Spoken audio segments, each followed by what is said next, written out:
All right, let's take you out now to first round coverage. Kyle Porter is on the grounds at Southern Hills. Kyle, you followed Tiger around for his first 9. Got off to a great start. What did you see those first 5 holes, and what did you see in the latter holes when he started faltering a bit?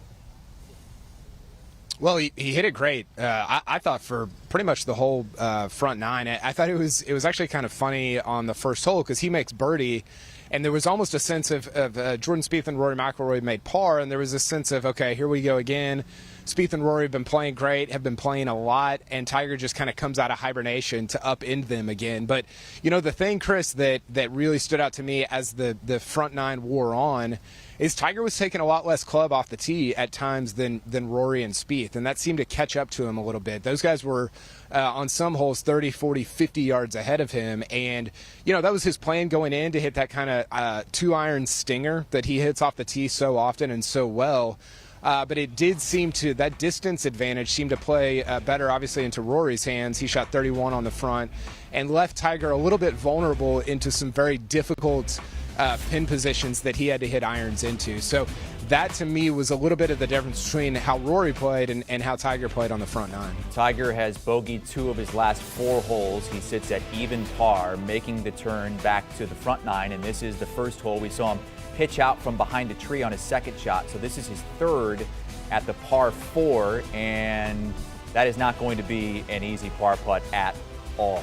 He has gone above the hole and will have a downhill putt to try to save par at the first. Physically, though, Kyle, how does he look compared to what we saw at the Masters? I thought he looked good. You know, here's the interesting part is I thought he looked pretty good early on at the Masters also. And then as the week wore on, he kind of deteriorated. He kind of broke down. He was really limping by the end of the week. I thought on earlier this week, actually, he was limping more than he was on Thursday. I don't know.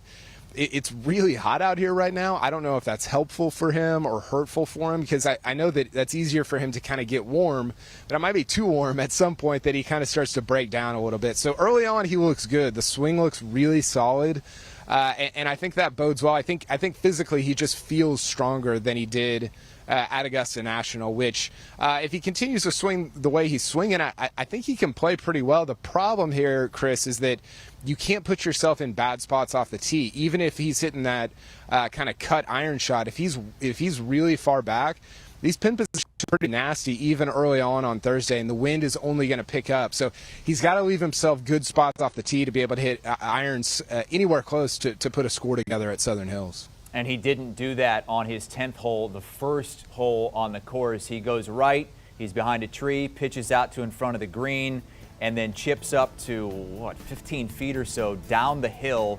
And this is for par, for Tiger to remain even par. And this to avoid a 3rd birdie in 5 holes and below the hole. All right. So Tiger continues to struggle here of late. After that 2-under start, he's going to drop to 1 over par through 10 holes. Do you want a sports network that delivers everything that matters about the game? The highlights, the picks, the instant analysis, no yelling, no fake debates, no politics. Hit the subscribe button and never miss a moment.